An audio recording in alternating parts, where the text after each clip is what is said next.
in each orbit. So the number of bonds formed equal to number of unpaired electrons present in that atom. I am revising again. According to the postulate of VBT, the bonding orbital should have unpaired electron.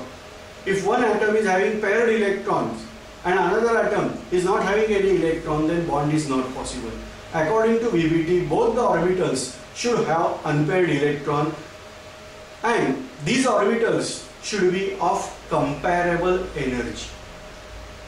Now, comparable energy is something difficult word to understand. Comparable means energy should be of comparable level. One orbital of first, one atom is having orbital of first shell and another atom is in seventh shell. So this type of energies are not comparable. But first shell and second shell and third shell, they are of comparable energy levels. Now, the another postulate that we have to discuss something in detail, that whenever bond is formed, in case of formation of bond, electron density, go to atomic structure chapter, there we are finding out that electron finding probability. This term we are using here as electron density. Electron density means number of time electron is coming in that particular area. The number of time is more, that means electron density is more. Whenever bond formation is there, electron density between two nuclei should be more. Then this situation is called as bonding situation. Let us discuss this point in detail now.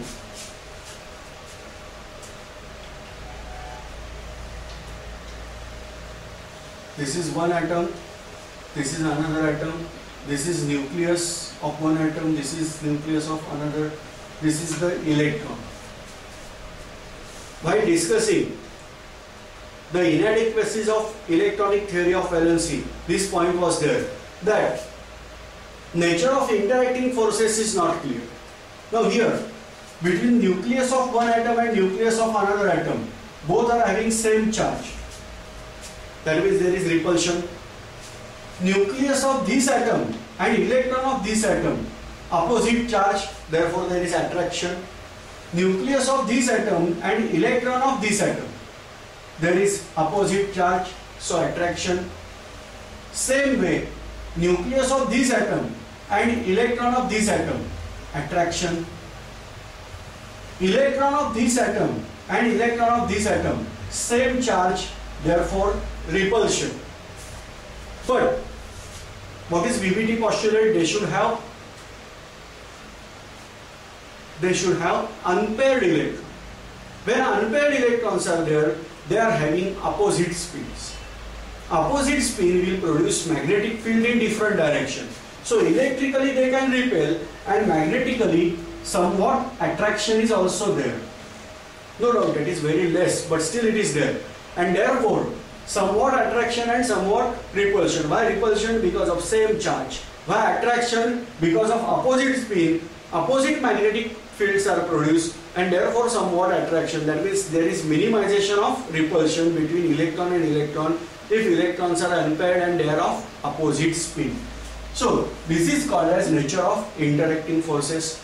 Suppose electrons spend more time over here, these electrons also spend more time over here, then the nuclei are not exposed to each other. What will result? There is development of attractive force and minimization of repulsive energy or potential energy. Bonding condition is always having minimization of energy. Now this minimization of energy we can explain on basis of formation of hydrogen molecule. This is potential energy curve diagram. This is graphical representation.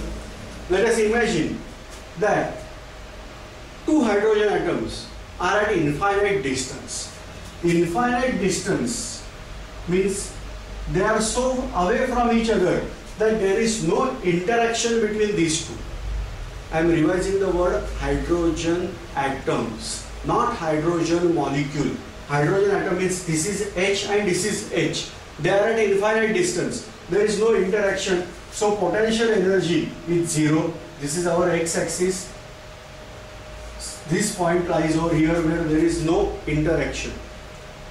The moment these two atoms are close enough and interaction starts, here I am explaining,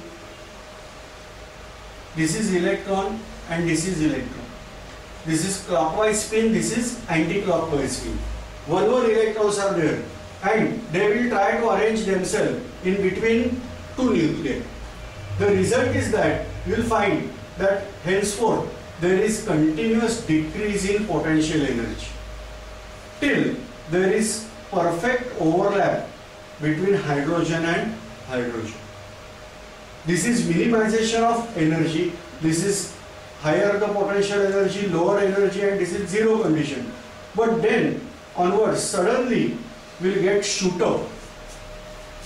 If distance decreases further, on this axis we are taking interatomic distance, or rather internuclear distance, and this is potential energy. So on y-axis we are considering potential energy, on x-axis we are considering distance between two nuclei. The distance between two nuclei decreases, we are getting sudden shoot up in the energy. Reason is the simple here. This is one nucleus, this is another nucleus. When overlapping is there, these nuclei are coming close to each other. Till certain level they can bear, but after that they are exposed to each other. Electrons are arranging themselves in opposite direction. Nuclei are exposed to each other. Nucleus repulsive force become dominant. What is the result of that? We are getting sudden high shoot up in the energy. This is called as potential energy curve. This is the bonding condition, and this distance between two nuclei, whenever minimum potential energy is there, that distance is called as bond length. So now you are aware of new term, bond length. What is bond length? Distance between two nuclei in perfect bonding condition. That distance is called as bond length. Now we can keep in mind that molecules are in continuous vibration, and therefore bond length is not a fixed distance, but we have to take mean distance, so that is called as bond length. Now this is the perfect thing, that we can able to determine bond length, we can able to discuss the energy nature, then nature of interacting forces, all is there in this VBT. But still, certain concepts are remain unanswered over here. Say for example, what VBT, the important postulate gives, that is, whenever bond formation is there, only unpaired electron is paired up with another atom. Number of bond formed is directly proportional to number of unpaired electrons. Suppose hydrogen, now suppose there is hydrogen, one electron is there. Unpaired electron, one means unpaired. So it is giving one bond. Same way, carbon, let us discuss now. Carbon, atomic number is 6. Now, I don't want this lower level configuration. Try to recollect whatever we had discussed in atomic structure. So, electronic configuration is 1s2, 2s2, 2p2. But you are aware, when p orbital is last, we have to split up like this. This is 2px, 2py and 2pz.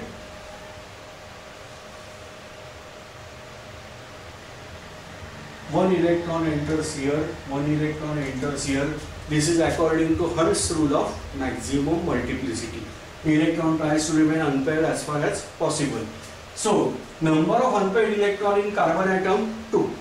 So, carbon should be divalent and carbon should give compound like CH2. But in practice, we are aware that carbon is giving compound CH4 and carbon is not divalent. Carbon is tetravalent. Tetra means 4. So carbon is forming 4 bonds, but according to VBT it should form only 2 bonds. Same way, again you are aware of this compound, boron, and you are aware of the compound which is existing. This is BF3. Configuration 1s2, 2s2, 2p1. As it is 2p1, electronic configuration should be 2px1. So I am writing directly here 2px1, but I should not keep this vacant. So 2py0 and 2pz0. Now, number of unpaired electron 1. So boron should be monovalent and it should give compound BF. But in practice, it is found that it is giving BF3. Same way you are aware of this compound now, BeCl2. Beryllium is having atomic number 4. So electronic configuration 1s2, 2s2. All electrons are paired. There is no unpaired electron. As a result, beryllium should not give any compound. Beryllium must be inert element. But in practice, we are able to observe BeCl2. The compound is there. That means something problematic is there in this valence bond theory. We have to throw this theory away. Answer is that no. We have to modify this theory. This modification is called as hybridization. This is the concept of hybridization we have to introduce. Now, why concept of hybridization is required? In order to explain tetravalency of carbon, trivalency of boron and divalency of beryllium, we have to introduce the concept of hybridization over here. Okay. Now, we are there on the question, why carbon is tetravalent instead of divalent? Why boron is trivalent instead of monovalent?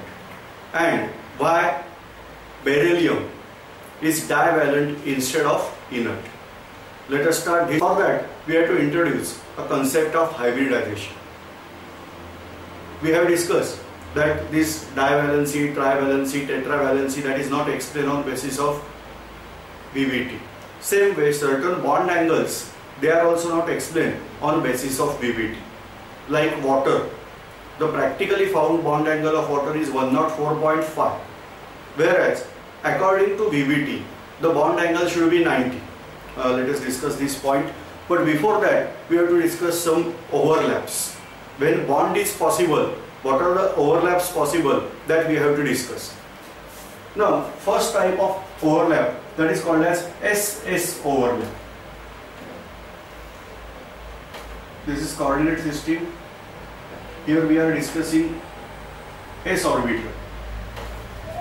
The electron density is equally distributed along with 3 axes, whereas another s orbital overlaps.